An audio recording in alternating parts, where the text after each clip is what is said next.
Hello बच्चों, कैसे हो। आज फिर हम लैब असिस्टेंट 2022 के अंदर जो आपका पेपर आया था उसके ऊपर अपन डिस्कस करने जा रहे हैं। लैब असिस्टेंट की जो भर्ती हुई थी 2022 के अंदर आपकी, वो मतलब आपके साइंस के वहां पर दो पेपर हुए थे।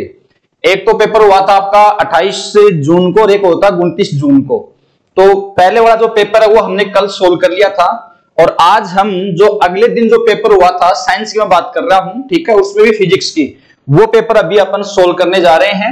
तो फटाफट अपन स्टार्ट करते हैं। आप कॉपी पेन साथ में रखो और कोई भी अगर आपको दिक्कत आती है तो आप कमेंट कर सकते हो, ठीक है। 2016 के अंदर जो भर्ती हुई थी उस टाइम 150 क्वेश्चन आते थे टोटल आपके साइंस प्लस जीके मिलाकर, और 18 में हुई थी उसमें भी यही था, 150 क्वेश्चन थे साइंस और जीके के मिलाकर। और जो 22 में जो आपकी लैब असिस्टेंट की जो एग्जाम हुई है उसके अंदर एग्जाम पैटर्न चेंज कर दिया गया था। आपके साइंस और आपका जो जीके है उन दोनों को मिला के, और आपका जो 400 का पेपर था, क्योंकि 400 का था साइंस और जीके वाला 200 का था ना, 400 का था वे दोनों मिला के, ठीक है। तो ये पैटर्न चेंज किया था। और आज हम यहां करेंगे अपने फिजिक्स के ऊपर डिस्कस करेंगे। तो पहला क्वेश्चन आपके सामने स्क्रीन पर है, तो फटाफट आप लोग पढ़ें और अपन देखते हैं। देखो फर्स्ट जो क्वेश्चन आपका वो आपको दे रखा है, पूरे क्वेश्चन अपन विथ सॉल्यूशन के साथ पढ़ेंगे भाई। मैं आपको सॉल्यूशन साथ साथ कराऊंगा तो आप ध्यान रखिए। और यहां टोटल आपके 30 क्वेश्चन आए थे फिजिक्स के, ये 30 क्वेश्चन यहां आपके लिए 90 क्वेश्चन के बराबर काम करेंगे भी। अपन इस पे डिस्कस करेंगे तो काफी चीजें मैं आपको बताऊंगा। और एग्जाम का जो पैटर्न है वो लगभग ऐसा ही होता है। कल का पेपर आप देख सकते हो जो हमने सोल्व करवाया था, आज वाले को आप देखोगे मैं 18 का भी सोल्व करवाऊंगा, 16 का भी सोल्व करवाऊंगा। तो आप ये आइडिया लगा सकते हो कि क्वेश्चन कहां से बन सकता है और अपना सिलेक्शन कैसे हो सकता है, ठीक है। तो पहला जो क्वेश्चन है वो दे रखा आपको, कौन सी परिघटना प्रकाश तरंगों के अनुप्रस्थ होने की पुष्टि करता है। ये तो एक बहुत ही इजी क्वेश्चन है, जनरल साइंस का क्वेश्चन है, एग्जाम में खूब पूछा जाता है, आप देख सकते हो। यहां आपको पूछा गया है कि जो आपकी ट्रांसवर्स जो वेव होती है उसकी पुष्टि कौन करता है। आपके सामने यहां लिखा है ध्रुवण लिखा है, विवर्तन लिखा है, व्यतिकरण लिखा है, परावर्तन लिखा है। तो ये तो एक इजी सा क्वेश्चन है। डायरेक्ट किसकी बात कर रहा है यहां पर, ध्रुवण जो होता है वो प्रकाश तरंगों के अनुप्रस्थ होने की पुष्टि करता है, न तो विवर्तन करता है, न व्यतिकरण करता है, न परावर्तन करता है। तो यहां पहला जो आपका आंसर है वो कौन सा आ जाएगा, ध्रुवण आ जाएगा भाई, ठीक है ना। पहला जो आपका आंसर है कौन सा आ जाएगा, ध्रुवण आ जाएगा। नेक्स्ट क्वेश्चन की बात करते हैं। देखो नेक्स्ट जो क्वेश्चन आपका है वो आपके सामने है, यंग के द्विस्लिट प्रयोग में यदि स्लिटों के बीच की दूरी कितनी कर दी जाए, आधी कर दी जाए। यंग का जो डबल जो सीट का जो एक्सपेरिमेंट उसकी बात करा, दूरी कितनी कर दी जाए, आधी। किसके बीच की, स्लिटों के बीच की। ऐसा कैसा क्वेश्चन कल वाले पेपर में जो हमने सोल्व किया था उसमें भी आया था। फिर कह रहा है स्लिटों के तल एवं स्क्रीन के बीच की दूरी दुगुनी कर दी जाए तो फ्रिंज चौड़ाई आपसे यहां पूछी गई है। तो आपको ध्यान रखना है फ्रिंज चौड़ाई पे फिर से क्वेश्चन आएगा, beta equal lambda capital D upon small D. ये फॉर्मूला होता है आपका किसका, फ्रिंज चौड़ाई का फॉर्मूला होता है भाई।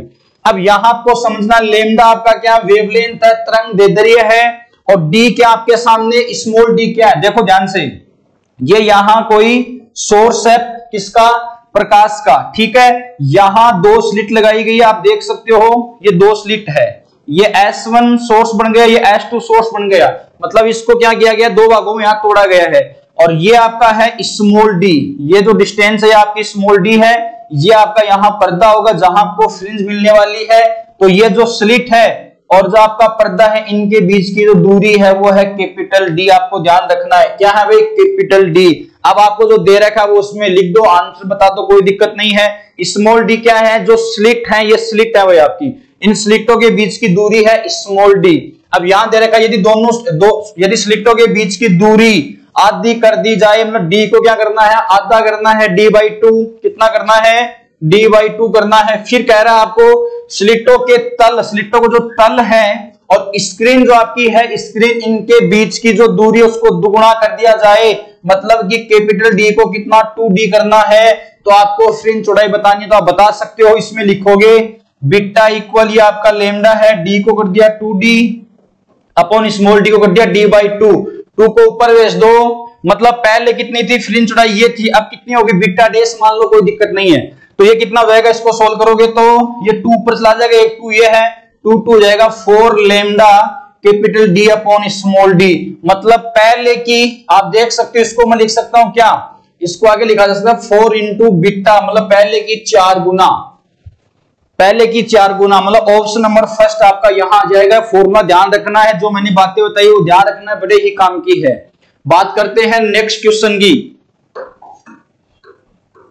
देखो नेक्स्ट क्वेश्चन आपके सामने है, क्या दे रखा है भाई, नेक्स्ट जो क्वेश्चन दे रखा है आपको वो दे रखा है एक आवर्त गति निम्न समीकरण से प्रदर्शित की जाती है। एक ऐसा सिस्टम आपके सामने, उसको ये इक्वेशन दे रखी है, इससे रिप्रेजेंट किया गया है। तो आपसे पूछा है कि जो दोलक है उसकी आवर्ती फ्रीक्वेंसी बतानी है भैया आपको, और फ्रीक्वेंसी बतानी है तो मैं जानता हूं इसकी ओमेगा बराबर होता है 2 पाई स्मॉल एफ, एफ यहां फ्रीक्वेंसी है, ओमेगा आपकी कोणीय आवर्ती है। और ये जो आपके सामने समीकरण लिखा है इसको मैं लिख सकता हूं x बराबर a sine omega T plus का फाई, ये मैं लिख सकता हूं।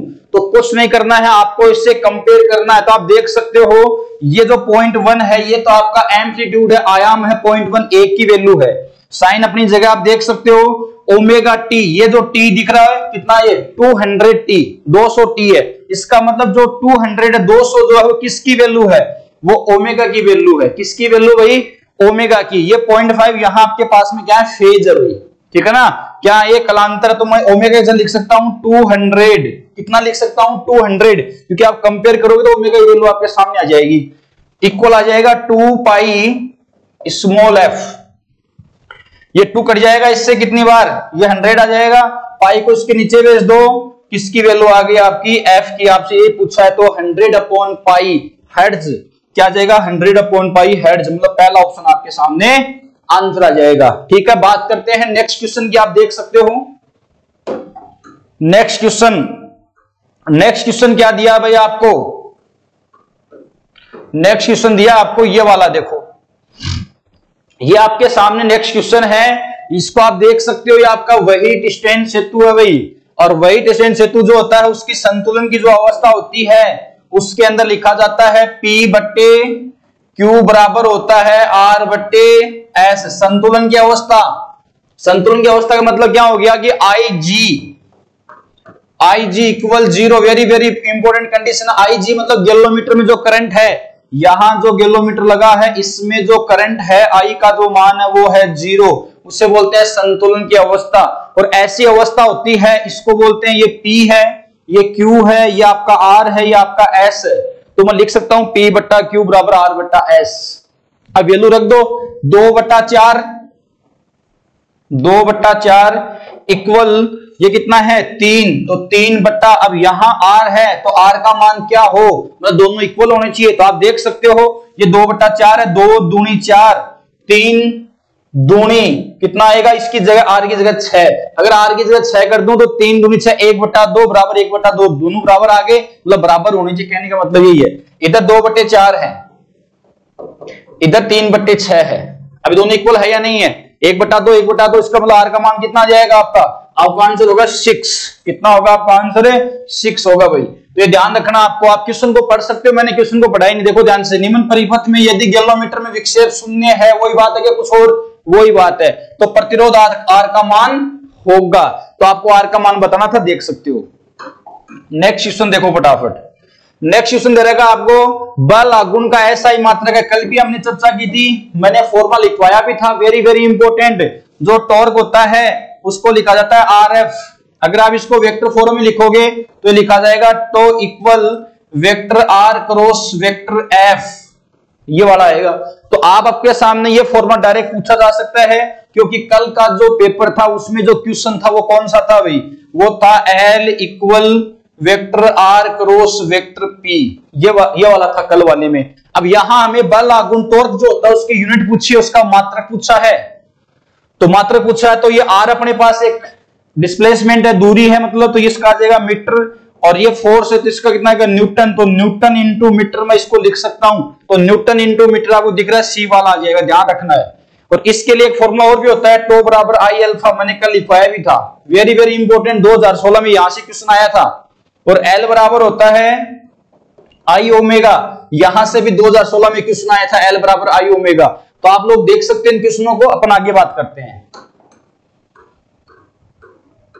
नेक्स्ट क्वेश्चन आपको दे रखा है आर त्रिज्या कैपिटल एम जो मास है, रेडियस कितनी दे रखी है आर, मास दे रखा है एम, कि एक समरूप वर्ताकार सर्कुलर डिस्क है भाई, एक डिस्क दे रखी है आपको। डिस्क किस प्रकार की होती है, अगर इस बोर्ड को मैं यहां से ऐसा कैसा काट लूं, जो घर में चकला होता है ना, चकला, एक तो बेलन होता है एक चकला होता है, तो ये चकला ही आपका, इसको बोलते हैं डिस्क, ठीक है ना, क्या बोलते हैं इसको, डिस्क। इसको मैं ऐसे बना सकता हूं, दोनों में फर्क है, ये जो दिख रही है ऐसे रखी हुई है, ये जो दिख रही है वो ऐसे रखी हुई है, ऐसे हाथ है या ऐसे, दोनों में फर्क दिख रहा है ना, इस प्रकार है तब तो ये वाला है, ये दिख रहा है ये ऐसे है, ठीक है। तो ये इसका क्या हो गया, सेंटर हो गया, और सेंटर से पासिंग थ्रू, सेंटर से निकलने वाली जो अक्ष है इसकी आई, कौन सी अक्ष है, ये द्रव्यमान केंद्र से निकलने वाली वह तल के लंबवत, या मैं कह सकता हूं ज्यामितीय अक्ष, जिसके ऊपर अपने आप खुद घूमे, चकला अपने आप ऐसे अपने आप घूमेगा ना, अपने आप ऐसे घूमेगा। अब यहां कोई चकला नहीं मेरे पास में, अपने आप ऐसे घूमेगा, तो ये वो वाली अक्ष है। और इसके सापेक्ष जो जड़त्व आघूर्ण होता है को ध्यान रखना है, आई बराबर होता है 1/2 एम आर स्क्वायर, ये स्वयं के अक्ष के सापेक्ष होता है। अगर यहां वलय होती तो होता है एम आर स्क्वायर, अगर ये गोला होता गोला तो होता 2/5 एम आर स्क्वायर, ठीक है ना। तो ये कंसेप्ट इंपॉर्टेंट है, क्वेश्चन यहां से फिर से आएगा, ये इसकी ज्यामितीय अक्ष के सापेक्ष है। अब हमें पूछा गया वो देख लेते हैं, डिस्क का उसके किनारे से गुजरने वाली और उसके तल के लंबवत अक्ष के सापेक्ष जड़त्व आघूर्ण आपको बताना है। किस अक्ष के सापेक्ष, ये आपकी डिस्क हो गई, चकती हो गई, चकती, और किनारे से गुजरने वाली, तो किनारा ये इसका, इस किनारे से, और क्या बोला है साथ में, तल के लंबवती बोला, तल इसका ऐसे, इसके लंबवती ये वाला होगा, ठीक है ना, ये वाला। तो इसके सापेक्ष जड़त्व आघूर्ण पूछा है, इसके सापेक्ष आई का मान बताना है। इस अक्ष को मैं जानता हूं, अभी भी बताया, ये अक्ष कौन सी इसकी, ये है आई सेंट्रोमास, जो ज्यामितीय अक्ष आई सेंट्रोमास, जो यहां लिखा हुआ है। अब एक फॉर्मूला होता है आई बराबर, जिस भी अक्ष के सापेक्ष आप निकालना चाहते हो, I equal I सेंट्रोमास plus M D square, ये फॉर्मूला होता है। आई सेंट, अच्छा ये पैरेलल है दोनों, ये क्या दोनों पैरेलल, और ये पैरेलल अक्ष का ही फॉर्मूला है, जो पैरेलल आपकी जो समानांतर अक्षों की जो परम है उसका फॉर्मूला है। इसको यूज कैसे करना है, जब दोनों पैरेलल होते, दोनों पैरेलल है, इनके बीच की दूरी ये जो दिख रही है कितनी है, ये आपकी आर है, क्योंकि ये रेडियस कितनी आर, तो यहां डी का मान तो कितना दे रखा है आपको, आर दे रखा है, इसका मास कितना है एम, द्रव्यमान एम है या नहीं है, और ये हम जानते हैं वो लिखा हुआ उधर, तो मैं लिख सकता हूं एम आर का स्क्वायर बाई 2, ये तो आ गया वहां से, क्योंकि इसके सापेक्ष जो है वो दिख रहा है आपको, ये वाला इसके सापेक्ष तो ये है, प्लस मास है इसका एम, आर, और डी की कितना आ जाएगा आर, तो डी का कर देंगे, सॉरी आर का स्क्वायर कर देंगे, कितना कर देंगे, आर का कर देंगे स्क्वायर, आर का स्क्वायर, इन दोनों को ऐड कर लो, तो 1/2 एम आर स्क्वायर प्लस का m r square 3/2 m r square, 3/2 m r square आपका कौन सा आ जाएगा, इसमें फर्स्ट वाला आ जाएगा, आपको ध्यान रखना है अभी, ठीक है ना। बाकी अपन इस पे डिस्कस करेंगे, कोई दिक्कत नहीं, आप देख सकते हैं इन फॉर्मूलों को, फिर मैं आगे बढ़ता हूं। नेक्स्ट क्वेश्चन आपको दे रखा है, पढ़ो स्क्रीन पे दे रखा है, नेक्स्ट क्वेश्चन क्या दे रखा है, नेक्स्ट क्वेश्चन दे रखा है, यदि किसी स्थान पर दो तरंगों के आयाम का अनुपात दे रखा है, ठीक है, हो तो अध्यारोपण सिद्धांत के अधिकतम व न्यूनतम तीव्रताओं का अनुपात, इंटेंसिटी बतानी है आपको, आई मैक्सिमम आई मिनिमम। देखो क्वेश्चन को, इसके लिए फॉर्मूला होता है, याद रखना, very very important, I maximum अनुपात आई मिनिमम इक्वल आप लिख सकते हो a1 प्लस का a2 का whole square upon a1 minus a2 का होल स्क्वायर इक्वल, एक फॉर्मूला और लिखता हूं, यहां आपको आयाम का दिया है, क्या दिया आपको यहां पर, a1 अनुपात क्या दिया आपको, a2 दिया 1/2, ये दिया आपको वही, ठीक है। इसका एक फॉर्मूला होता है, रूट में I1 प्लस का रूट में I2 का स्क्वायर और अपोन में रूट में I1 माइनस रूट में I2 का होल स्क्वायर। आप इसको भी यूज कर सकते हो, अगर यहाँ तीव्रता दिया होता, लेकिन आपको यहाँ आयाम का दिया तो आप इसको यूज कर सकते हो, ये वाला। तो a1 प्लस a2, 1 प्लस का 2 कितना हो गया 3, 3 का स्क्वायर कितना हो गया 9 अपॉन a1 माइनस का a2 मतलब 2 माइनस का 1 करोगे कितना आ जाएगा 1, तो 1 का स्क्वायर 1, 9 अनुपात 1 आपका आंसर आ जाएगा सी वाला। कौन सा आ जाएगा? सी वाला आपका आंसर आ जाएगा। आप देख सकते हो। आगे बढ़े, देखो आगे बात करते हैं। अब ये क्वेश्चन फिर से कल वाले एग्जाम में रिपीट हुआ था। ये क्वेश्चन कल वाले एग्जाम में रिपीट हुआ था, आपको ध्यान रखना भाई, ठीक है ना। ये कल वाले एग्जाम में रिपीट हुआ था। अब क्या रिपीट हुआ था आपको पता है? एक तो एनर्जी होती है, क्या होती है आपकी? एक तो आपकी एनर्जी होती है, एक आपका मास होता है। तो इन दोनों में जो रिलेशन होता है वो यही होता है, E बराबर एम सी स्क्वायर। थोड़ा ठीक लिखोगे तो del E equal del M into c square. E बराबर एम सी स्क्वायर संबंध होता है, डायरेक्ट आप देख सकते हो, कोई टेंशन वाली चीज नहीं है। सीधा सीधा आंसर आपको पता है, ये आंसर है आपका E बराबर एम सी स्क्वायर। ठीक है, नेक्स्ट बात करते हैं। देखो नेक्स्ट क्वेश्चन क्या दिया गया, वेरी वेरी इंपॉर्टेंट। यदि स्रोत का तापमान बढ़ा दिया जाए तो कार्बन इंजन की दक्षता, जो स्रोत है आपका उसका टेम्परेचर बढ़ा दिया जाए। दक्षता का जो फॉर्मूला होता है इटा इक्वल वो होता है 1 माइनस का T2 अपॉन T1।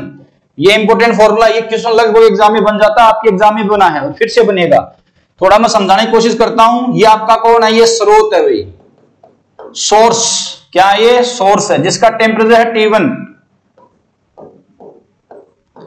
और ये आपका यहां पर कौन है? T2 है जो आपका सिंक है। कौन आपका? सिंक। ये निम्न ताप पे वो उस ताप पे होता है। यहां से हमने क्या किया, कुछ टेम्परेचर कुछ हीट ली, मान लो Q1, कुछ वर्कडन में चली गई, कुछ इसको मिल गई Q2। ऐसा होगा नहीं होगा? इधर से Q1 ली और कुछ कार्य हो गया, कुछ निकल इधर चली गई, एक्स्ट्रा जो खराब हो गई वो Q2 इसको मिल गई। तो ये आपका स्रोत है, इसका टेम्परेचर बढ़ा दिया जाए। ये कह रहा है किसका टेम्परेचर बढ़ा दिया जाए? स्रोत का तापमान बढ़ा दिया जाए तो कार्बन इंजन की दक्षता पर क्या इफेक्ट पड़ेगा?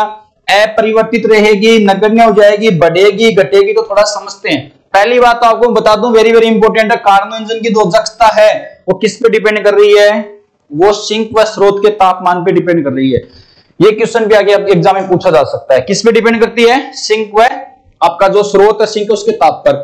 अब हमें किसको बढ़ाना है? T1 को। इसको अगर मैं इंक्रीज करूंगा तो समझना बात को, इस T1 को इंक्रीज करूंगा तो ये पूरी वैल्यू क्या हो जाएगी आपकी? डिक्रीज हो जाएगी। यस या नो?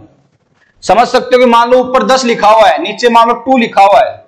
इस 2 को इंक्रीज करोगे, अभी 10 में 2 से डिवाइड करो, कितना आएगा आपका? 5 आएगा। तो दुपंजो 10 5। अब इस 2 को मैं इंक्रीज कर दूं, इस 2 की जगह 5 कर दूं मान लो, तो 5 का 10 में भाग दोगे तो 5 2 नहीं 10, मतलब कितना आया? 2। इसका मतलब पहले 5 था फिर 2, मतलब पूरी वैल्यू क्या हो रही है? डिक्रीज। तो मैंने कहा पूरी वैल्यू क्या हो रही है? डिक्रीज हो रही है, कम हो रही है। अब इधर कौन है? 1, तो 1 माइनस यहां जो लिखा हुआ उसको कम करेंगे तो फिर पूरा रिजल्ट क्या आएगा? तो पूरा रिजल्ट क्या आएगा? ज्यादा ही आएगा, क्योंकि 1 में मान लो 1 में आपने 0.5 को क्या किया? आपने घटाया। कितना घटाया? 0.5 घटाया। इसकी वैल्यू को 0.5 मान लिया, रिजल्ट कितना है? 0.5 आया। 1 माइनस 0.5 मतलब सॉरी 0.5 आया आपका आंसर। ठीक है, अब इसको घटाना है, घटाना मतलब इसको कितना कर दूं? पॉइंट कितना कर दूं? 4 कर दूं। घट गया नहीं? घट गया। अब 1 में 0.4 को निकालो 0.6 आंसर आएगा, फिर 0.4 की जगह 0.3 कर दो तो 0.7 आंसर बढ़ रहा है। इसका मतलब आंसर कौन सा आ जाएगा आपका? बढ़ेगा। तो ये आपको ध्यान रखना है। नेक्स्ट क्वेश्चन की मैं बात करता हूं। देखो नेक्स्ट क्वेश्चन क्या दे रखा आपको? नेक्स्ट क्वेश्चन दे रखा आपको कार्नो इंजन की दक्षता निर्भर करती है। अब देखो, अभी मैं इसका ही नाम ले रहा था, मैंने कहा था कि कार्नो इंजन की 2 दक्षता है। कार्नो इंजन की जो दक्षता है, इफिशिएंसी जो है, वो किस पर निर्भर करती है? तो आंसर आपके सामने है। किस पे डिपेंड करती है? स्रोत व सिंक के ताप पर डिपेंड करती है। अच्छा क्वेश्चन था, आप लोग देख सकते हो। आगे बढ़ते हैं। नेक्स्ट क्वेश्चन दे रखा है, ट्रांजिस्टर जो आपका है, ट्रांजिस्टर में धारा लाभ अल्फा व बीटा के बीच में संबंध बताना है। अब ये संबंध सीधा पूछा है तो इस पे क्या बताना? ये होता है बीटा इक्वल आपका क्या होता है? बीटा इक्वल होता है अल्फा अपॉन 1 माइनस का अल्फा। सीधा सीधा क्वेश्चन है, इस पे न्यूमेरिकली पूछा जा सकता है, कोई बड़ी बात नहीं है। तो आप देख सकते हो कुछ क्वेश्चन तो ऐसे ही हैं जिन पे ज्यादा चर्चा करने की आवश्यकता नहीं है। नेक्स्ट क्वेश्चन आपको दे रखा है, क्या दे रखा है? नेक्स्ट क्वेश्चन ये दे रखा है, सौर मंडल में ग्रहों की गति किसके संरक्षण के उदाहरण पर है? अब देखो मैं बताऊं, यहां आंसर में बता दूं पहले आपको, आंसर जो होगा वो कोणीय संवेग ही होगा। सुनो, ये आपका सन देवता है, सन महाराज है, ये आपकी अर्थ है और ये ऐसे चक्कर लगा रही है सूर्य के, ठीक है, समझना। अब मैं आपको बता दूं कि इन दोनों के बीच में जो फोर्स लग रहा है वो कौन सा लगता है, वो लग रहा है Fg, ग्रेविटेशनल फोर्स लग रहा है। और इनके बीच की दूरी भी कितनी है, r ही है, दूरी भी ऐसे ही है, फोर्स भी ऐसे ही है। एक छोटी सी बात करते हैं, होता है टॉर्क, टॉर्क बराबर होता है r परपेंडिकुलर F। मतलब टॉर्क कैसे बनता है, बल आघूर्ण कैसे बनता है, बल आघूर्ण ध्यान रखना, आपके कंसेप्ट वेरी वेरी इंपॉर्टेंट है भाई। कैसे इंपॉर्टेंट है, मैं आपको बता दूं कि जो टॉर्क, जो इस पे आपके फिर से क्वेश्चन पूछा जा सकता है, तो टॉर्क का वो कब मिलेगा, एक तो आपके सामने r एक F है, ये दोनों एक दूसरे के परपेंडिकुलर होने चाहिए, तो आपका रिजल्ट क्या आता है, मैक्सिमम आता है रिजल्ट आपके पास में टॉर्क की वैल्यू आती है। अगर r और F परपेंडिकुलर है तो टो होगा, वरना नहीं होगा, आपको ये समझना है, वरना टो नहीं होगा। अगर r और F लंबवत है तो ही टो होगा, वरना नहीं होगा। अब देखो इनके बीच की दूरी भी ऐसे ही है, फोर्स भी ऐसे लग रहा है, दोनों क्या पैरेलल है, तो इस कंडीशन में जो टो का मान है वो कितना है, 0 है। और टो का मान 0 होता है, मैं लिख देता हूं, टो बराबर dL/dt, ये आपका न्यूटन गति का द्वितीय नियम। क्या लिखते हैं द्वितीय नियम, आपने देखा हो नहीं होगा, उसको लग रहा है देखा हुआ नहीं है, ये देखा हुआ है F बराबर dP/dt, ये देखा हुआ ना, जो काम यह F करता है वो काम वहां टॉर्क करता है, जो काम यहां P करता है वो काम वहां कौन करता है, L करता है। तो टॉर्क का मान अगर मैं 0 कर दूं तो आपका L जो है वो क्या आएगा, कांस्टेंट आएगा, और L क्या है, कोणीय संवेग। अगर मैं F को 0 कर दूंगा तो dP इक्वल क्या लिखा जाएगा, 0, तो dP का मतलब क्या है, चेंज है, तो हो जाएगा P फाइनल माइनस का P इनिशियल बराबर 0, तो ये हो गया P फाइनल बराबर P इनिशियल, पहले का बराबर बाद का, तो यहां संवेग क्या है, कांस्टेंट, तो यहां कोणीय संवेग कांस्टेंट है, इसका मतलब आंसर कौन सा आ जाएगा, कोणीय संवेग वाला आ जाएगा। ठीक है, आगे बात करते हैं। देखो उष्मा गति के द्वितीय नियम, उष्मा गति का द्वितीय नियम देख लो आराम से। उष्मा गति के द्वितीय नियम के केल्विन प्लांक कथन, केल्विन प्लांक कथन के अनुसार कौन सा कथन सही है, तो मैं आपको बता दूं, पहले सुनो। उष्मा गतिकी का जो द्वितीय नियम है, जहां केल्विन प्लांक कथन की बात की गई है, तो केल्विन और प्लांक दो साइंटिस्ट के कहानी बताई, बा कहानी अपन समझनी जरूरी है। तो मैं आपको एक नॉर्मल सा एग्जांपल पहले देता हूं, शायद आप समझ जाओगे, समझो बात को। मैं ये कहना चाह रहा हूं कि आप अपने घर में, आपकी घर की जो छत है, मतलब ऊपर जो छत पे जो टंकी है, छत पे जो पानी की टंकी है, उसमें पानी चढ़ाते हो तो क्या करते हो, मोटर चलाते हो। मतलब नीचे से ऊपर पानी चढ़ाना है तो आप क्या करते हो, मोटर चलाते हो, मतलब एक्सटर्नल बाह्य कार्य करोगे।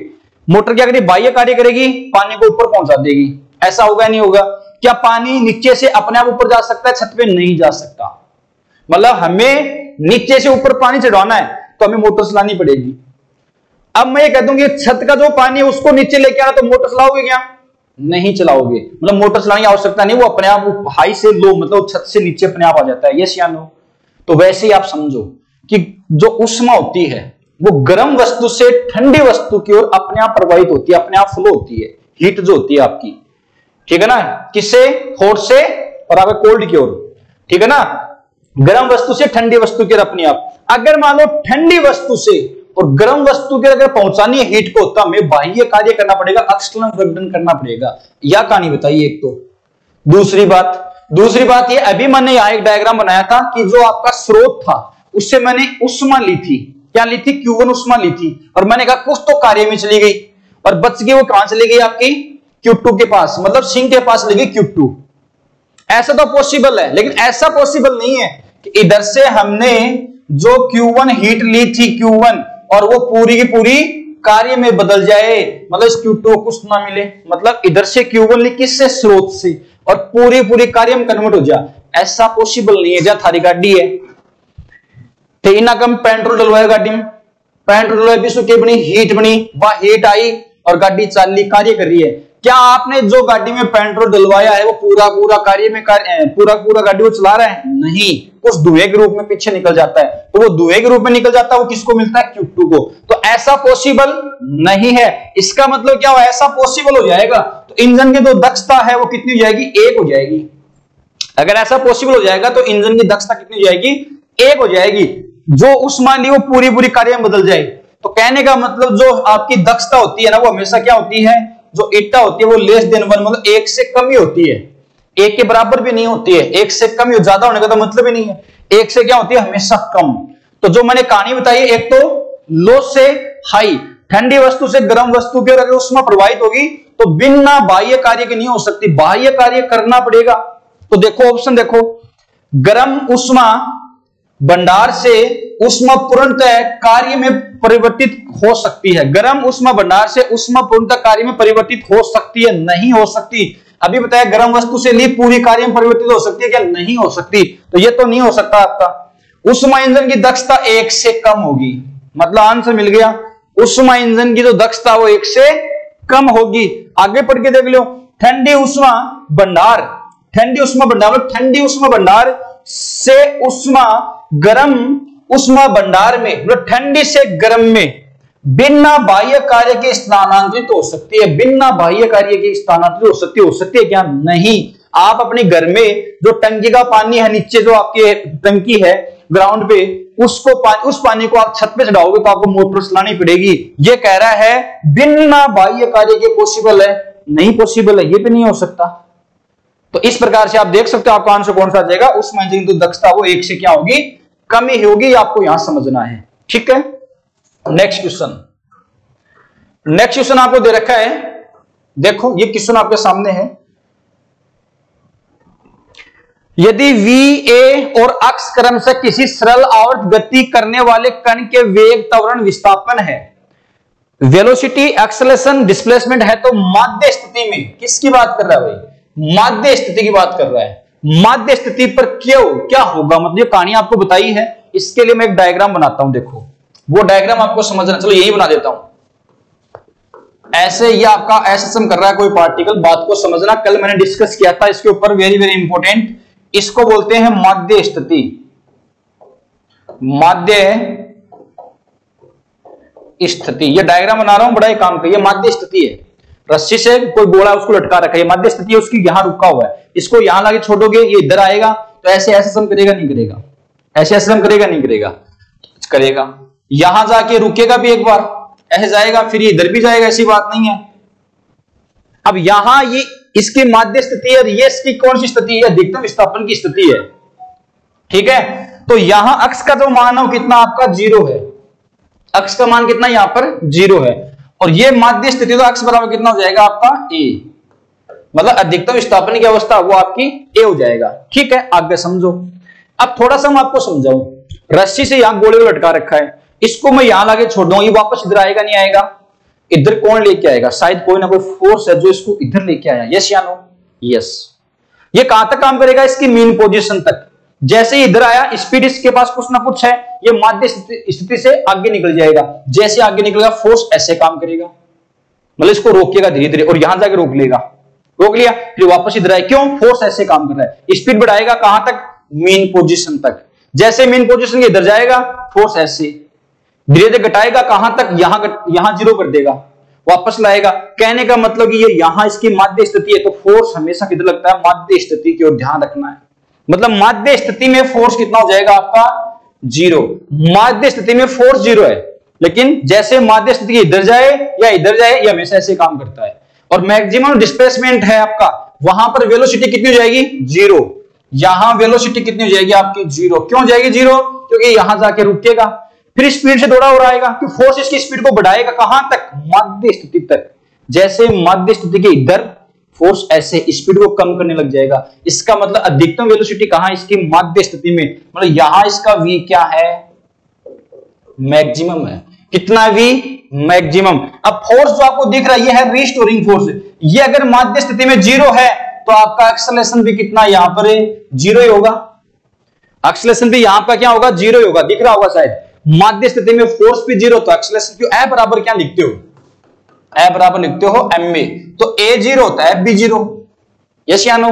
तो ये कहानी समझ में आ गई होगी शायद, मतलब माध्य स्थिति में f और a तो है 0, और डिस्प्लेसमेंट भी 0 ही है, वहां डिस्प्लेसमेंट मैक्सिमम, वहां वेलोसिटी मैक्सिमम, तो इसका मतलब यहां फोर्स क्या हो जाएगा आपका, फोर्स फिर मैक्सिमम है, एक्सेलरेशन भी क्या है, मैक्सिमम है, डिस्प्लेसमेंट a के बराबर है, वेलोसिटी कितनी है, मिनिमम है, 0 है, मिनिमम है, यहां मैक्सिमम, और कितनी होती है मैक्सिमम, ए ओमेगा, कितनी होती है, ए ओमेगा। अब क्वेश्चन में पढ़ लो, आंसर निकाल लो। क्या दे रखा है, यदि वी ए अक्ष क्रम से किसी सरल आवर्त गति मतलब ऐसे सम कर रहा है कोई पार्टिकल, उसके लिए क्या वेग है, त्वरण है, विस्थापन है, तो माध्य स्थिति में क्या होगा, तो माध्य स्थिति देख लो, वेलोसिटी मैक्सिमम और अक्ष डिस्प्लेसमेंट जीरो, त्वरण भी जीरो, तीन चीज की बात कर रहा है। तो मैं आपको बता दूं v और a अधिकतम, v और a अधिकतम, तो a तो अधिकतम नहीं है, इनको छोड़ दो नहीं, क्यों a v तो अधिकतम है उसमें, ठीक, आगे बढ़ो। x और a अधिकतम, ई पॉइंट पर x और a अधिकतम है, कुन्नी, इन्हें भी छोड़ दो। a अधिकतम और x व v शून्य, ये भी नहीं है कि v शून्य थोड़ी यहां पर माध्य स्थिति में नहीं है, इसको भी छोड़ दो।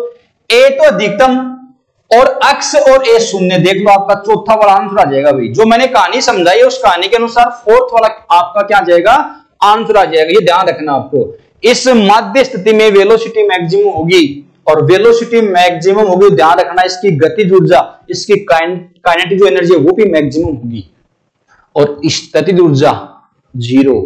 स्थितिज ऊर्जा यहां पर क्या होगी, मैक्सिमम।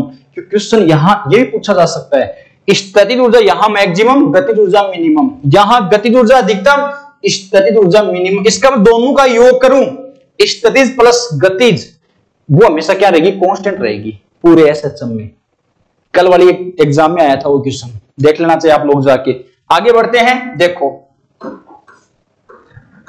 आगे नेक्स्ट क्वेश्चन क्या दे रखा है आपको, फटाफट देखो, ये भी एसएचएम पे दे रखा है, अच्छा क्वेश्चन है। देखो भाई क्या दे रखा है, एक सरल आवर्ती दोलक का आयाम वह आवर्तकाल t है, आयाम और आवर्तकाल दे रखा है, एम्पलीट्यूड और टाइम पीरियड आपको दे रखा है। अक्ष बराबर a से अक्ष बराबर a/2 तक गमन करने के लिए इसके लिए आवश्यक समय टाइम पूछा है। मैं एक क्वेश्चन लिखता हूं, अक्ष बराबर a sin ओमेगा t, क्या लिखा मैंने, अक्ष बराबर a sin ओमेगा t। आपको ध्यान रखना ये क्वेश्चन आप कब यूज करोगे, जब पार्टिकल साम्य अवस्था से मोशन स्टार्ट करे। कहां से स्टार्ट करे, साम्य अवस्था से। अगर मान लो वो कर रहा है कहां से, अधिकतम विस्थापन की अवस्था में कर रहा है, कहां कर रहा है, अधिकतम विस्थापन की अवस्था, या आप कह सकते हो आयाम की अवस्था, एम्पलीट्यूड। आयाम में अगर वो मोशन स्टार्ट कर रहा है, इसका मतलब फिर आपका जो समीकरण आएगा, अक्ष बराबर वो आएगा a cos ओमेगा t। ध्यान रखना दोनों काम के हैं, और साथ साथ में अगला आपको फेज दे कलांतर दे, तो ओमेगा टी प्लस का फाइव आ जाएगा, इधर भी ओमेगा टी प्लस का फाइव, जो भी कलांतर है, प्लस का है तो आगे, माइनस का तो पीछे, बात खत्म। लेकिन जो मैंने आपको दो चीज बताई वेरी वेरी इंपॉर्टेंट, अगर माध्य स्थिति से कर रहा है तब तो इसको यूज करना है, अधिकतम विस्थापन की अवस्था से कर रहा है तो फिर इसको यूज करना है। अब गुरुजी हैं तो बताओ कि माध्य स्थिति कौन सी है, अधिकतम विस्थापन की स्थिति कौन सी है, तो सुनो अभी बात कर रहे हैं हम। ये है अक्ष बराबर जीरो, तो इसका मतलब कहां से स्टार्ट कर रहा है, माध्य स्थिति से कर रहा है, साम्य अवस्था से कर रहा है। और ये रहा आपका यहां पर अक्ष बराबर a, इसका मतलब कहां से कर रहा है, अधिकतम विस्थापन की अवस्था में कर रहा है, आयाम की स्थिति में कर रहा है। तो आप देख सकते हो ये अक्ष बराबर a से अक्ष बराबर a/2 पे जा रहा है। मतलब पूरा कितना है भाई, ये पूरा आपका a है, ये पूरा आपका a है। तो कहां से स्टार्ट कर रहा है, वो यहां से स्टार्ट कर रहा है मोशन, और यहां से करें तो बेटा इक्वेशन कहां में लेनी है, ये वाली, करना कुछ नहीं है, वो बता देता हूं। देखो इसको मिटाना पड़ेगा क्या, चलो देखते हैं, इसको मैं लिख देता हूं। देखो आपको दो चीज दी गई है, x बराबर a से x बराबर a/2, तो x बराबर a/2 आपका यहां होगा, समझ लेना, यहां क्या होगा आपका x बराबर a/2, ये आपकी मेन पोजीशन है। ये तो आपका x बराबर ये हो गया 0, ये हो गया आपका x बराबर a/2, और ये हो गया आपका x बराबर a। तीन कंडीशन हो गई, ये वाली, ये वाली, ये वाली, ये माध्य स्थिति से, ठीक है ना। अब यहां से मोशन स्टार्ट कर रहा है तो इसके अंदर मान रखने आपको कुछ नहीं करना। अब अक्ष क्या है, विस्थापन है, अक्ष क्या है, विस्थापन। तो विस्थापन देखो यहां से यहां आ रहा है, तो विस्थापन तो यही बचा, कितना आएगा, a/2 आएगा नहीं, क्योंकि ये भी a/2 तो ये भी a/2 ही है, तो मतलब अक्ष की जगह कितना रख दो, a/2 रख दो, इक्वल। अब आयाम तो आपका a रहेगा, a, और ये आ गया cos ओमेगा t, ठीक है। a से a कट गया, क्या लिखोगे, इसको मैं यहां लिख देता हूं, चलो वहां जगह है, ये बचेगा 1/2 इक्वल आ जाएगा कोस ओमेगा टी। अब कोस के पदों में 1/2 किसकी वैल्यू होती है? कोस के पदों में 1/2 होती है आपकी कोस 60 की, और कोस 60 को मैं लिख सकता हूं कैसा? कोस π/3 लिख सकता हूं। तो 3 6 18, ठीक है ना, यह आ जाएगा कोस π/6 इक्वल कोस ओमेगा को लिखा जा सकता है 2π/T into small T, into में स्मॉल टी, और स्मॉल टी की वैल्यू आपको बतानी है। ये कोस से कोस गया, पाई से पाई गया, इस 2 को ऊपर है इसको इधर लिया और नीचे डिवाइड में आ जाएगा, टी नीचे तो उधर मल्टीप्लाई में ऊपर चला जाएगा, तो आंसर आ जाएगा T/12 है। किसके बराबर? स्मॉल टी की। स्मॉल टी पूछा है तो T/12 तो इसमें है ही नहीं, कहीं ना कहीं गड़बड़ कर दी। फिर क्या गड़बड़ कर दी? बोलो बोलो। कोस a/2 1/2, 3 6, अच्छा सॉरी 6 आएगा, 6 3 18, 3 आएगा। कितना आएगा? 3।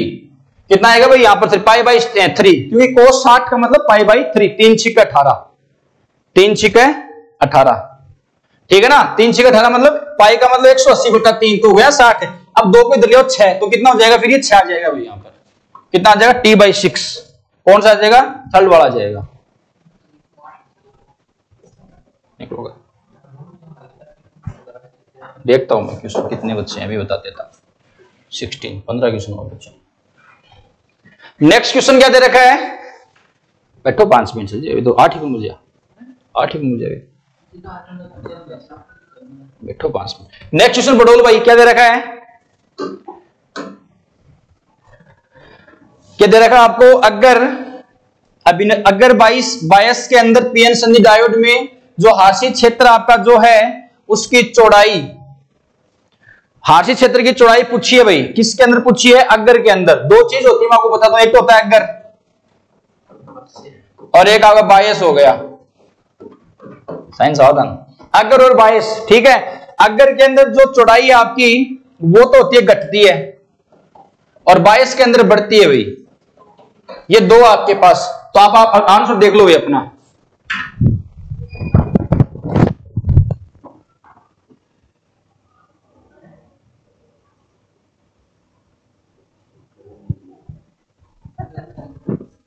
चलो ठीक है, देखो तो इसके अंदर कौन सा जाएगा आपका? घटती आंसर आ जाएगा भाई इसके अंदर, ठीक है ना। अगर के अंदर घटती है जो चौड़ाई होती है, और इस पे अपन डिस्कस करेंगे जब अपन चैप्टर पढ़ेंगे पूरा। जो पीएन जो आपका बनता है ना, एक तरफ पी होता है, एक तरफ आपका कौन सा हो गया? एक तरफ आपका एन हो गया, पी और एन, ठीक है ना। एक पी को पॉजिटिव से करते हैं, एन को नेगेटिव से करते हैं, फिर एन को पॉजिटिव से, पी को नेगेटिव से। अगर बाइस करते हैं, बाइस करते हैं ना, तब आपको देखना है। करेंगे डिस्कस, कोई दिक्कत नहीं। नेक्स्ट क्वेश्चन देखते हैं, देखो फटाफट। नेक्स्ट क्वेश्चन दे रखा है, खतरनाक क्वेश्चन है। देखो भाई क्या दे रखा है आपके सामने? एक ये यहां दिया गया आपको गेट दिया गया है, और इन गेट के अंदर मतलब ऑप्शन दिए 4 कि ये जो गेट का तो डायग्राम है निम्न में से कौन सा होगा, ठीक है ना। चित्र में प्रदर्शित जो आपका गेट है, जो द्वार है, गेट है, वो किसकी भांति कार्य कर रहा है ये आपको बताना है, ठीक है। आप डायग्राम देख लो, फिर मैं इस पे आगे बढ़ता हूं, आपको समझाता हूं। देखो ये आप देख लो डायग्राम।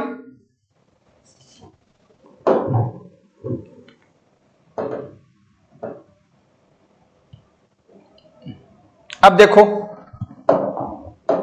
इस डायग्राम को बनाता हूं, इधर देखो, इधर ये आपका ये ए है इस प्रकार से,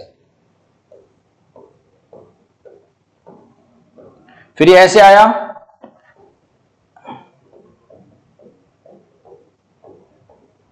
डायग्राम को समझना जरूरी है भाई। फिर यहां आपके सामने फिर से क्या लगा दिया? ये गेट लगा दिया यहां पर, फिर यहां फिर से गेट लगाया है, और यहां पर रिजल्ट पूछा है इस क्यू का मान, मतलब क्यू लिखा हुआ है, क्यू ही है। यहां ए है मान लो, ये आपका बी है।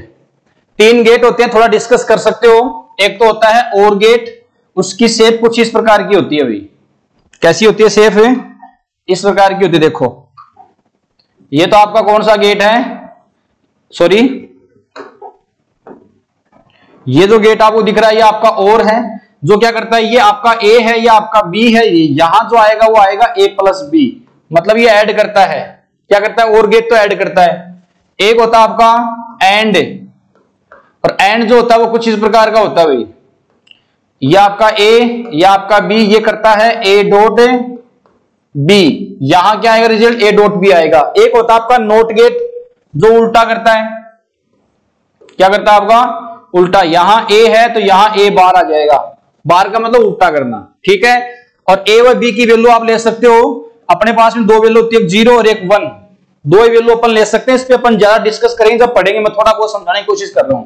ये आपका नोट गेट है, ठीक है ना, कौन सा गेट है, नोट गेट, कौन सा गेट है, नोट गेट है, ठीक है। अब देखो इधर इस पे आ जाओ, पहले आप देखो ये गेट कौन सा आपका, अच्छा इसके अलावा तीन के अलावा दो और भी, एक नोर होता है, एक नैंड होता है, एक तो होता है नोर, तो नोर जो होता है वो होता है और प्लस नोट, ठीक है। एक होता है आपका नैंड, कौन सा होता है, नैंड, वो होता है एंड प्लस नोट, ये नैंड होता है, ये और होता है। तो यहां मैं आपको बता दूं कि ये जो आपको गेट दिख रहा है, ये तो कौन सा इधर तो जो दिख रहा है आपको ये तो है और ये जो यहां गोला लगाया गया है इस पे, ये संकेत कर रहा है नोट को, तो फिर ये और प्लस नोट है, और प्लस नोट मतलब ये नोर ही है आपका, कौन सा गेट है, फिर ये आपका नोर गेट है, ठीक है ना, कौन सा गेट है, नोर, ये सब नोर गेट लगे हुए, ये समझो आप, ठीक है ना, गड़बड़ नहीं हो जाए कहीं, और प्लस नोट, ठीक है, नोर।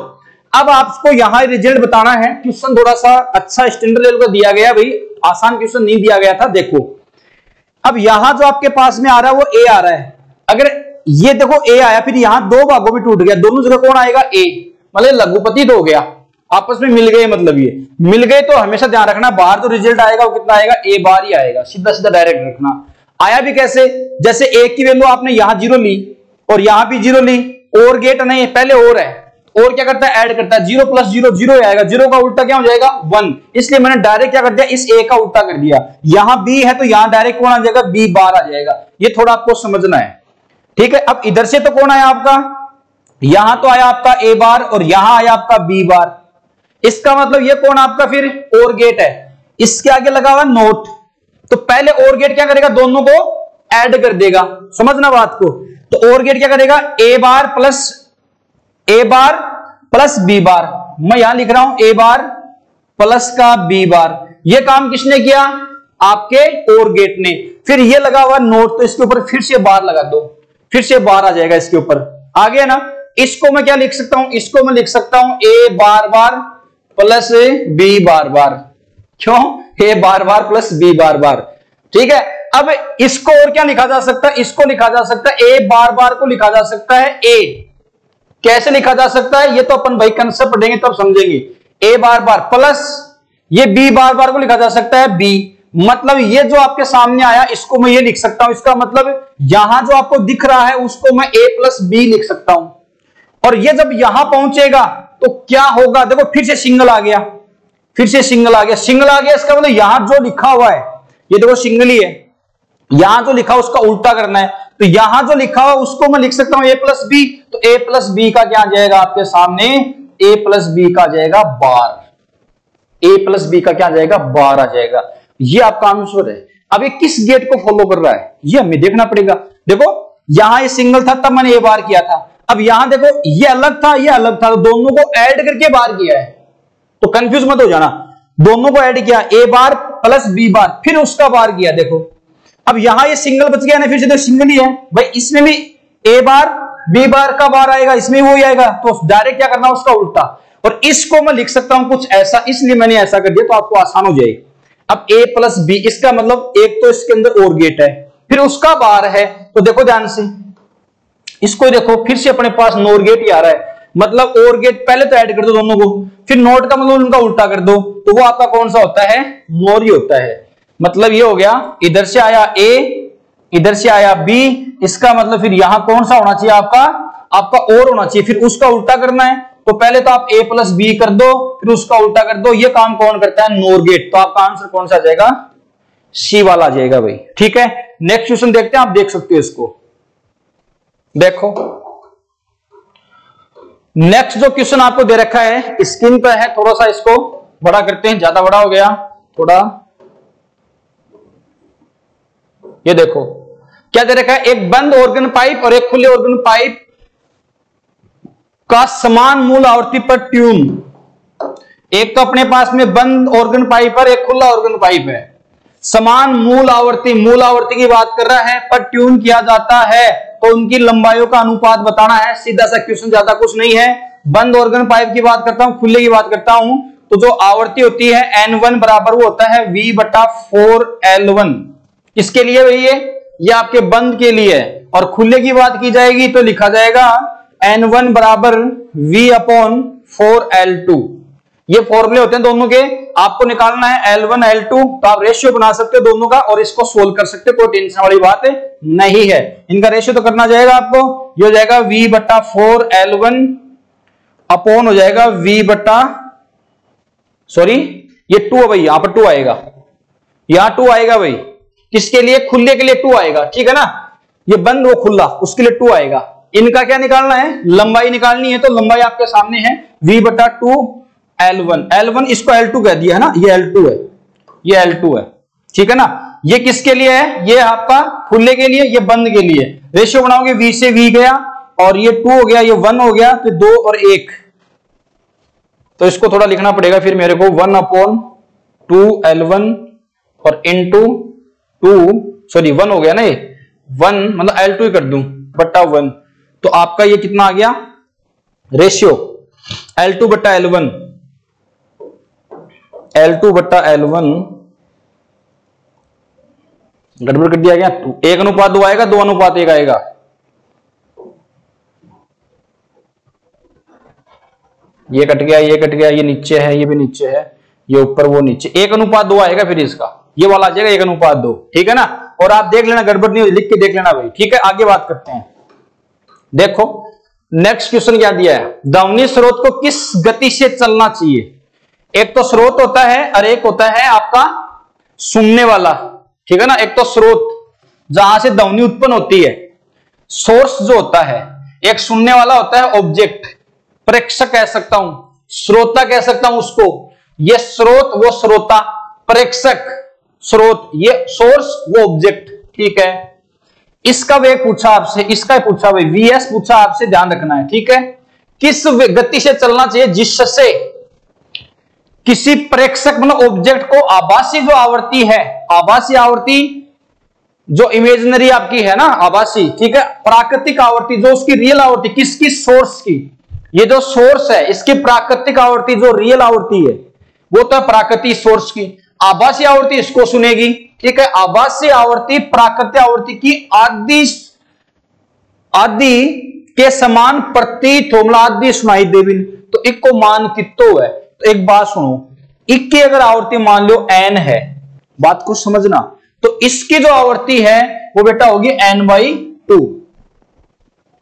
अगर इसकी आवृत्ति n है तो उसकी कितनी होगी? n/2। इसका मतलब उसको कम सुनाई दे रही है। अगर कम सुनाई दे रही है इसका मतलब जो सोर्स है वो उससे दूर जा रहा है, पास नहीं आ रहा। अगर पास आता तो बढ़ती।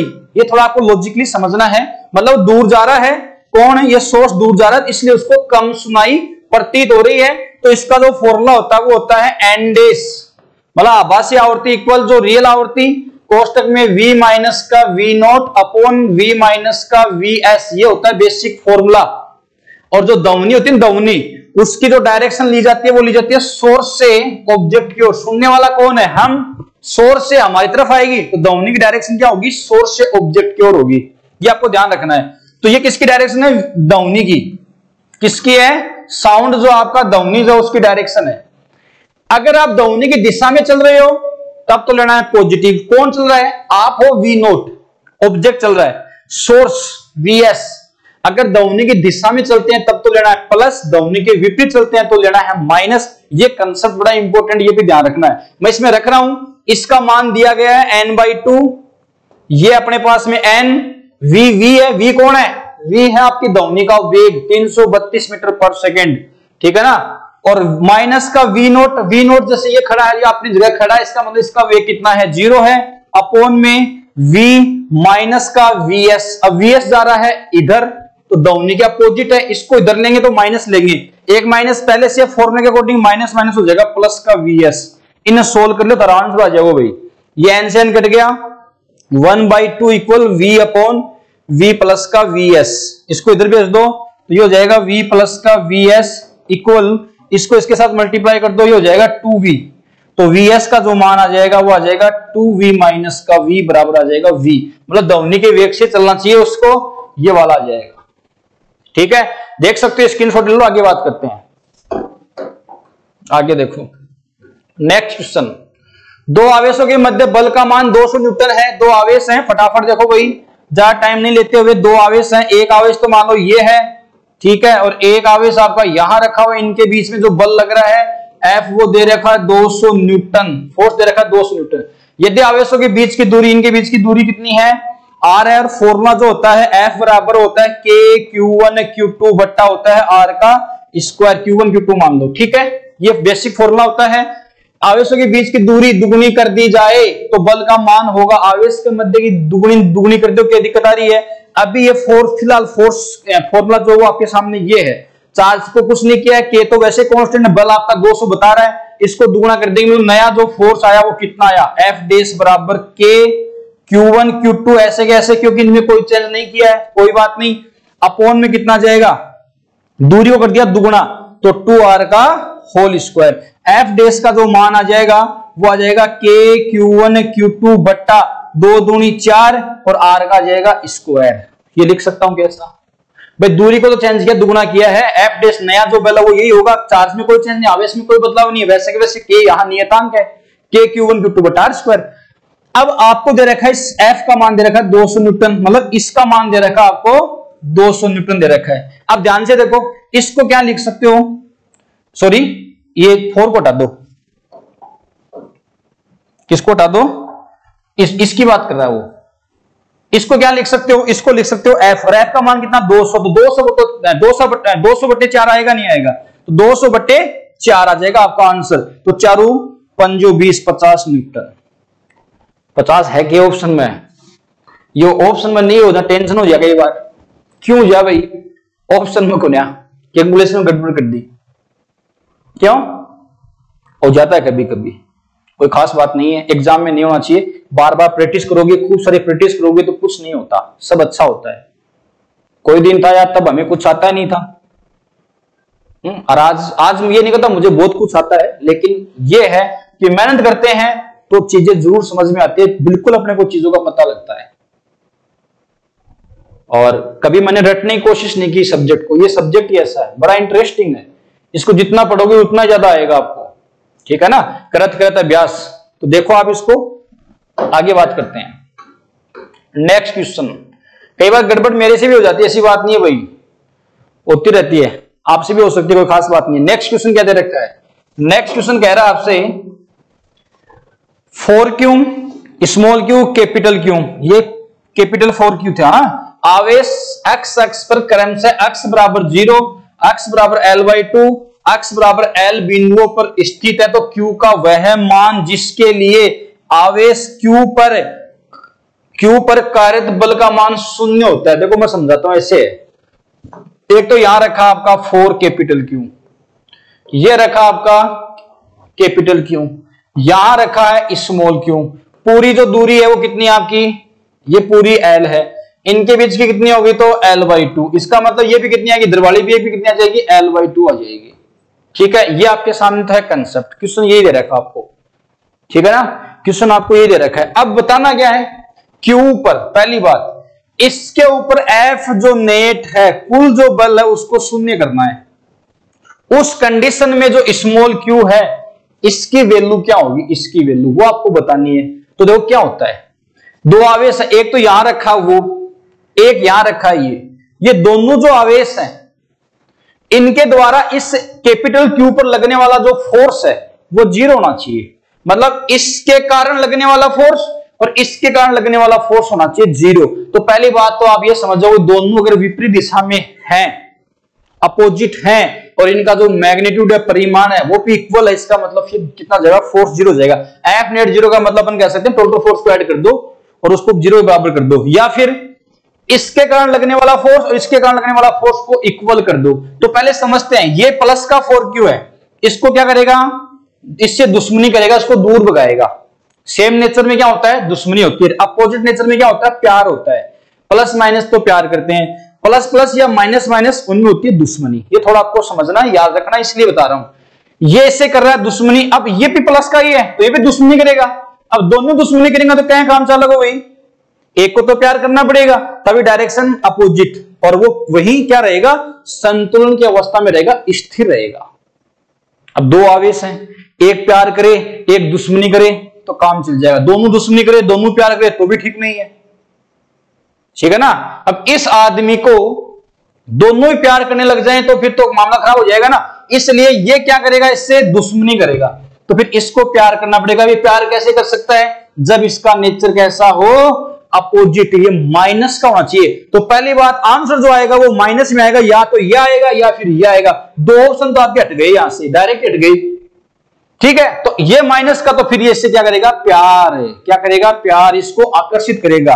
अब इन दोनों के बीच का फोर्स और इन दोनों के बीच का फोर्स को कर दो इक्वल, तो इन दोनों के बीच का फोर्स कितना आएगा, F बराबर K Q1 Q2 बट्टा R स्क्वायर, तो हो जाएगा K Q1 को मान लो 4 capital Q into capital Q upon इनके बीच की दूरी यहां से यहां तक की है L, तो L का स्क्वायर इक्वल इन दोनों के बीच का प्यार, इन दोनों के बीच का प्यार कितना आएगा, K small Q capital Q, small Q capital Q upon दूरी इनके बीच की L/2, तो L/2 का करना स्क्वायर, तो L का स्क्वायर और बाई हो जाएगा 4, K ने K को मार दिया, एक कैपिटल क्यू गया भाई, ये 4 ऊपर जाएगा फिर कैंसिल हो जाएगा, फिर कर देंगे चलो 4, ये L स्क्वायर से L स्क्वायर गया, ये 4Q इक्वल ये 4 चला गया ऊपर, ये 4 और ये Q, और कुछ बता नहीं, 4 से 4 गया, Q का मान आ गया कैपिटल Q के बराबर ही आ गया, रख के देख लो चाहे वहां पे, यहां रख दोगे कैपिटल Q दोनों बराबर हो जाएंगे, पता ही लग रहा है, सोल्व करने की जरूरत नहीं है,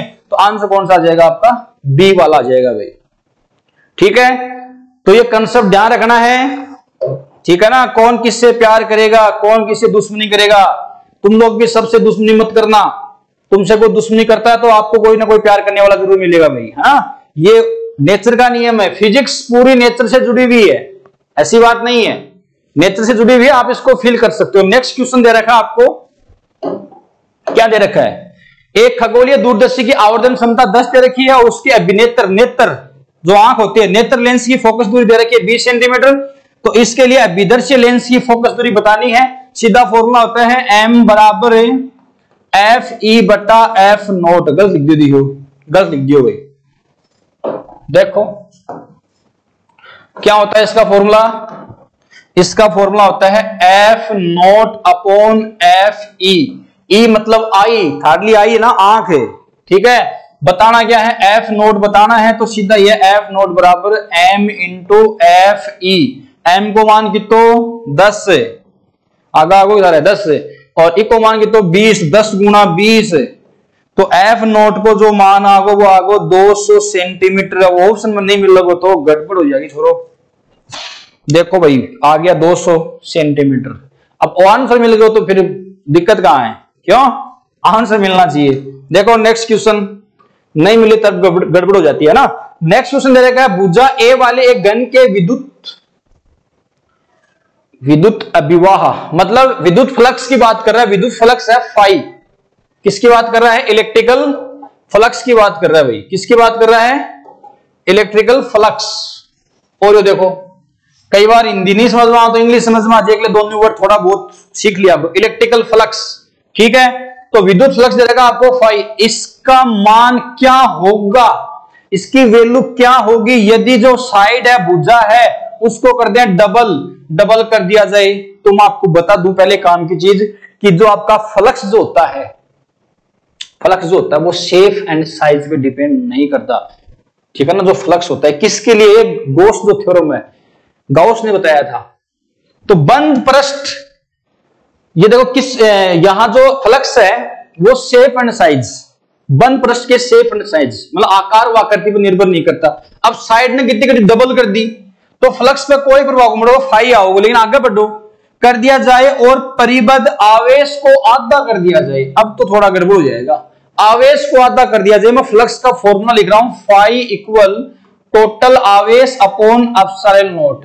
यहां मैं थोड़ी कहानी आपको बता देता हूं कि ये जो फ्लक्स होता है बंद पृष्ठ के लिए होता है, ठीक है ना, विद्युत फ्लक्स है, इलेक्ट्रिकल फ्लक्स है, किसके लिए, बंद पृष्ठ के लिए। तो मैं बता दूं काम की चीज, कि ये जो फ्लक्स है, ये जो बंद पृष्ठ है उसके आकार व आकृति पर निर्भर नहीं करता, उससे आगे आवेश उसमें किस प्रकार से वितरित किया गया है उस पर भी डिपेंड नहीं करता। जैसे Q/2, Q/4, Q/3 ऐसे वितरित किया गया ना, उस पर डिपेंड भी नहीं करता। और बता दूं बात, क्योंकि पूछ लेता है एग्जाम के अंदर।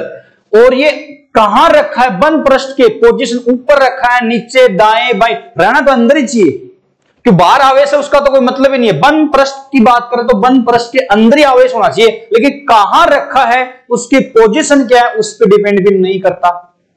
इसका मतलब रिजल्ट क्या निकल के आ गया कि ये आवेश के वितरण पे डिपेंड भी नहीं करता, उसकी पोजीशन पे डिपेंड भी नहीं करता, और शेप एंड साइज डिपेंड भी नहीं करता। तो करता किस पे, टोटल आवेश पे करता है, माध्यम पे करता है। मीडियम को चेंज कर दोगे तो भी फ्लक्स चेंज हो जाएगा, क्योंकि नीचे लिखा हुआ है एप्सिलॉन।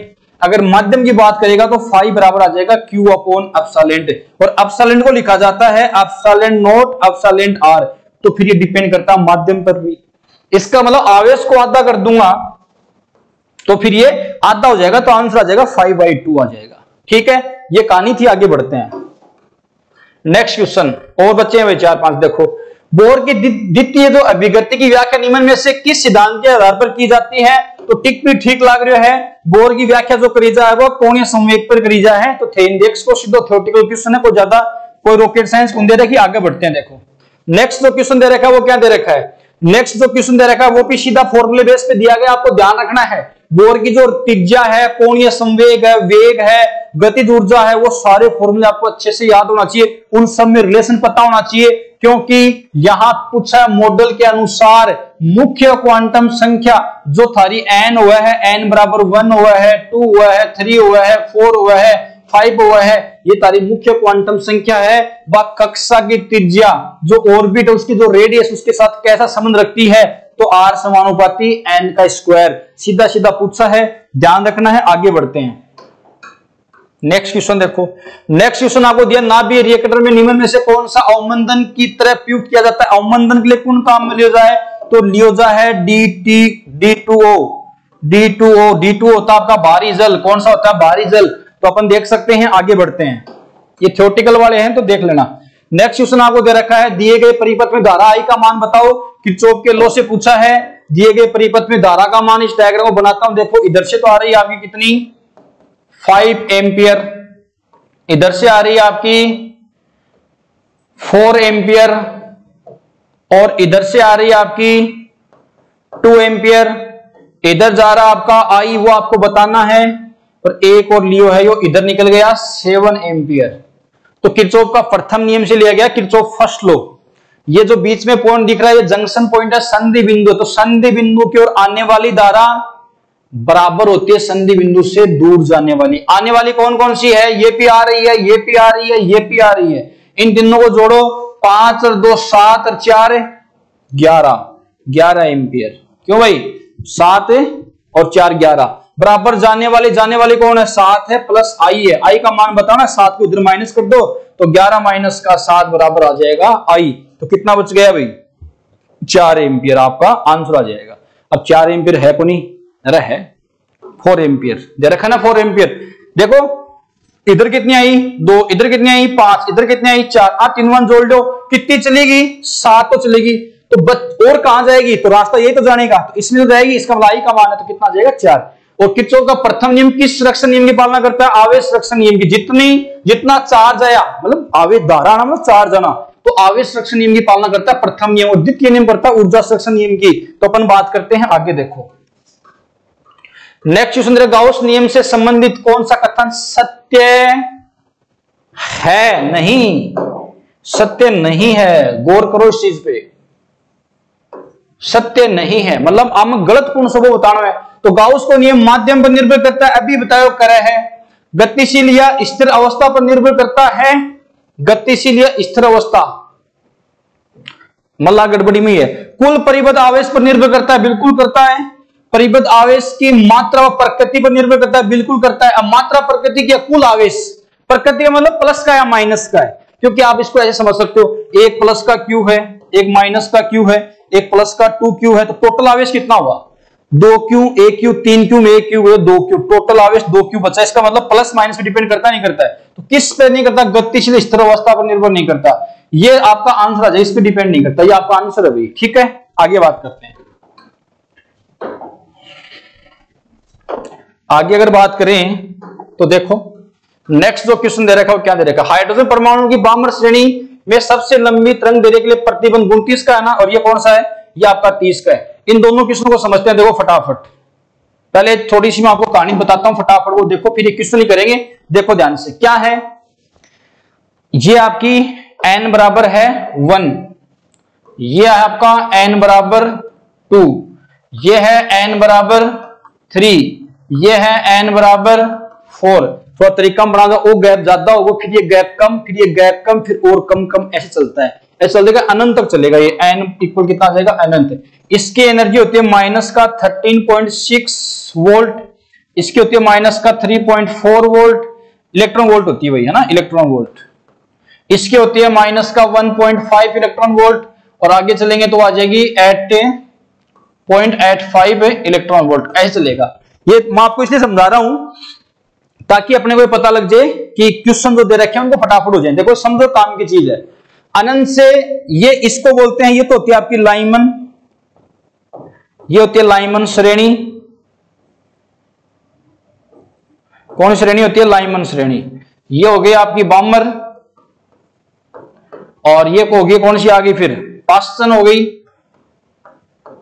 और फिर वो ब्रेक आपकी ब्रैकेट हो गई, फुट हो गई, ऐसे 5 तक मान लो। ठीक है, इनफिनाइट से लाइन रे आई, यहां पहुंची, फिर इससे आई आगे वाली से यहां पहुंची, फिर इससे आई यहां पहुंची, इससे आई यहां पहुंची। ठीक है, इस बामर के लिए बनाऊंगा तो इनफिनाइट से यहां पहुंची, फिर उससे आगे वाली से यहां आई, फिर उससे आगे वाले से। ऐसे अपन डायग्राम आपने शायद देखा होगा, नहीं देखा तो आप बुक में देख लेना, कोई दिक्कत नहीं है। मैं समझाना क्या चाह रहा हूं, इन दोनों के बीच का जो गैप है वो कितना है? मतलब इलेक्ट्रॉन को यहां से यहां पहुंचना है, यहां से यहां। देखो ये एनर्जी माइनस में 13.6 है, वो वाली माइनस का 13.4 है, फिर वो माइनस का 1.5 है। मतलब ऊपर चलेंगे वैसे वैसे एनर्जी लेवल बढ़ रहा है, क्योंकि अनंत पे कितनी आएगी? 0। तो एनर्जी लेवल बढ़ रहा है, फिर ये ज्यादा है, ये कम है, ध्यान रखना। तो यहां से यहां जाएंगे तो एनर्जी लेवल ज्यादा है, यहां से यहां जाएंगे तो इसकी एनर्जी ज्यादा, इसकी कम है। तो यहां से यहां जाने के लिए ऊर्जा की आवश्यकता होगी, अवशोषित करेगा ये। लेकिन जब इलेक्ट्रॉन यहां से यहां आना चाहेगा, ऊपर वाले से नीचे वाली में, तो इसकी एनर्जी ज्यादा, इसकी कम है, तो फिर वो उत्सर्जित कर देगा एनर्जी का। तो ऐसे थोड़ा ध्यान रखना है। तो यहां से अगर यहां जाना है तो फिर इसमें इसको माइनस कर दो, कितनी एनर्जी? उतनी एनर्जी कम से कम आपको चाहिए। तो इसको इसमें माइनस करोगे तो कितना आएगा भाई? 13.6 में 3.4 निकाल दो तो आगो 2 और 3 मतलब 10.2। तो यहां से यहां अगर अपने को ट्रांसफर करना तो 10.2 की आवश्यकता है। इलेक्ट्रॉन वोल्ट एनर्जी चाहिए आपको यहां से यहां जाने में। कल एक क्वेश्चन था भाई, मेरे याद आ गया, उसमें हमने गलत कर दिया था। जो कल वाला पेपर था उसके अंदर हमने क्वेश्चन किया था ऐसा, आप देखना कि निम्नतम ऊर्जा स्तर से आगे वाले ऊर्जा स्तर में जाने के लिए कम से कम कितनी एनर्जी चाहिए। तो मैंने वहां को आंसर बताया था 13.6 बताया था, तो वो गलत हो गया। कितना आएगा? 10.2 इलेक्ट्रॉन वोल्ट। जो बच्चा वो पेपर पढ़ गया यहां आया तो वो समझ जाएगा बात को। ठीक है, अब जो यहां तक नहीं पहुंचा तो कोई दिक्कत नहीं, 10.2 इलेक्ट्रॉन वोल्ट आ जाएगा। ठीक है, अगर मान लो इससे इसमें जाना है तो इस वाले में से इसको माइनस करो, तो 13.6 में 1.5 निकाल दो तो कितना बचेगा?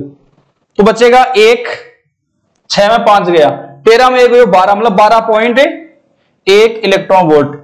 इस ऊर्जा स्तर से इसमें जाने के लिए कितनी चाहिए? 12.1। इससे इसमें जाने के लिए 10.2। ऐसे आप निकाल लेना। एक तो आपसे ये पूछ सकता है, इस प्रकार क्वेश्चन आ सकता है एक तो आपके। ठीक है भाई, और क्या आ सकता है सुनो, एक पूछ सकता है आपसे लेमडा वेवलेंथ। तो 1 लेमडा इक्वल होता है RZ का स्क्वायर और 1/N1 का स्क्वायर माइनस 1/N2 का स्क्वायर। ये होता है लेमडा। आपसे वेवलेंथ पूछ सकता है। तो वेवलेंथ पूछेगा तो मैं आपको थोड़ा बता दूं कि यहां से जब यहां पहुंचेगा तो ये सबसे कम वेवलेंथ है, और यहां से यहां पहुंचेगा ये सबसे ज्यादा वेवलेंथ है। ये थोड़ा आपको समझना है। इनके बीच की वेवलेंथ सबसे ज्यादा है, इनके बीच की वेवलेंथ सबसे कम है। तो वेवलेंथ सबसे ज्यादा यहां की है, इसकी सबसे कम। इसकी बात करेंगे तो इसकी सबसे कम, इसकी सबसे ज्यादा। ये थोड़ा आपको समझना है, क्योंकि आप यहां रख के देख लेना, क्योंकि अनंत से अपन 2 पे आ रहे हैं। कहां से आ रहे हैं? अनंत से 2 पर आ रहे हैं। अब अनंत से 2 पर आ रहे हैं तो 1/2 का स्क्वायर, 1/2 का स्क्वायर माइनस 1/∞ का स्क्वायर। तो 1/4 माइनस 1/∞, तो ये आ गया 1/4 किसके बराबर 1/λ, तो लेमडा का मान आ गया 4। अब आप इन दोनों के बीच में रख के देख लो, इनके बीच में रखोगे तो 1/2 का स्क्वायर मतलब 1/4 माइनस ये कौन है, सॉरी 2 कैसे कर दिया, 1 आता है यहां पर, यहां 1 आता, 1 फिर यहां भी 1, तो यहां फिर 1 बनता, ठीक गड़बड़ कर दिया। अब इन दोनों के बीच की बात करूंगा तो 1 का स्क्वायर और 2 का स्क्वायर करोगे तो गैप निकालोगे तो कम ही आएगा, वो ज्यादा आएगा उस वाले की तुलना में, ठीक है। तो ये थोड़ा कंसेप्ट समझाना था। अब क्वेश्चन देखते हैं, देखो फटाफट, अब क्वेश्चन देखते हैं। पहले ये देखो फटाफट, इधर का हाइड्रोजन परमाणु की बामर श्रेणी में सबसे लंबी तरंग दैर्ध्य के लिए मतलब वेवलेंथ के लिए प्रतिबंध होगा सबसे लंबा के लिए, किसकी बात कर रहा है, बामर श्रेणी। तो बामर श्रेणी आवा है n बराबर 2 पर आवा है, तो इनफिनाइट से कहां आना है 2 पर आना है। तो पहली बात तो जो फाइनल कहां पहुंचना है 2 पर, तो फाइनल देखो 2 एक तो इसमें है एक इसमें है, तो इन दोनों में आपका आंसर होगा ये वाला भी गलत ये वाला भी गलत, तो 2 तो हमने हटा दिए फटाफट। अब ये पूछ रहा है सबसे लंबी, तो सबसे लंबी मतलब सबसे ज्यादा होगी, सम ज्यादा कौन आ रही है, देखो 4 आ रही है, तो फिर ये आंसर हो जाएगा। और ये आ रही है 3 सुम, तो आ ज्यादा वेवलेंथ है आ कम है, गलत बोल दिया गया। सबसे लंबी तरंग दे रही है, अच्छा सबसे लंबी के लिए, सबसे लंबी के लिए फिर ये होगा भाई, ये नहीं होगा ये वाला होगा, क्योंकि कन्नम जो आओगे कम गैप जो है वो सबसे लंबी मतलब सम ज्यादा, ठीक है ना। एक बार हाँ लॉन्गेस्ट, यदि यहां पढ़ते हो देखो लॉन्गेस्ट, एक कई बार गड़बड़ हो जाए भाई, देखो लैंग्वेज में समझने के लिए लॉन्गेस्ट का मतलब हो गया फिर आपका ये वाला आंसर आ जाएगा 3 आपका n बराबर 3 से कहां आएगा वो 2 में आएगा, और अनंत से 2 में आता तो वो सबसे शॉर्ट होती है आपकी, ठीक है ना। नेक्स्ट क्वेश्चन की बात करते हैं, देखो फटाफट नेक्स्ट क्वेश्चन आपको दे रखा है ये वाला। अब इसमें क्या पूछा है, अभी भी मैंने डिस्कस किया था कि ये क्या कर रहा है, एक यदि हाइड्रोजन परमाणु के प्रथम कक्षा में स्थित इलेक्ट्रॉन 12.1 इलेक्ट्रॉन ऊर्जा अवशोषित करता है, तो यह किस कक्षा में पहुंच जाएगा। अभी थोड़ी देर पहले बात करी कि पल्ली सु दूसरी में जाना चाहो तो 10.1 और पल्ली सु अगर कौन सी में जा या पल्ली या दूसरी तीसरी में जाना कितना चाहिए 12.1 को चाहिए, तो 12.1 ही आपको दे रखा है सीधा सीधा ये, तो कौन सी पहुंचा तीसरी में पहुंच जाएगा, तो आपका आंसर कौन सा आ जाएगा थर्ड वाला आ जाएगा। और ये आपका आज का पेपर यही कंप्लीट होता है, जो आपका 2022 के अंदर जो लेब असिस्टेंट के अंदर जो आपका पेपर आया था। बात कर रहा हूं फिजिक्स की, फिजिक्स का जो पेपर है उसको हमने पूरे को समझा है बड़े ही प्यार से बड़े ही अच्छे से। अगर आपको अच्छा लग रहा है आपको समझ में आ रहा है तो आप प्लीज चैनल को सब्सक्राइब कर ले और अपने फ्रेंड्स में इसको शेयर करें, अपनी जो टीम है अपनी जो फैमिली है उसमें उसको बढ़ाएं ताकि अपनी बड़ी एक फैमिली बन सके, ठीक है। और मिलते हैं नेक्स्ट के अंदर, कल मैं आपको सोल्व करवा दूंगा 2018 वाला, ठीक है। फिर अपन 16 वाला भी सोल्व करेंगे, फिर अपन क्वेश्चन भी करेंगे, देखते हैं क्या माहौल रहता है। और इसी के साथ आज की क्लास का एंड करते हैं। जय Hind, okay, all the best, thank you.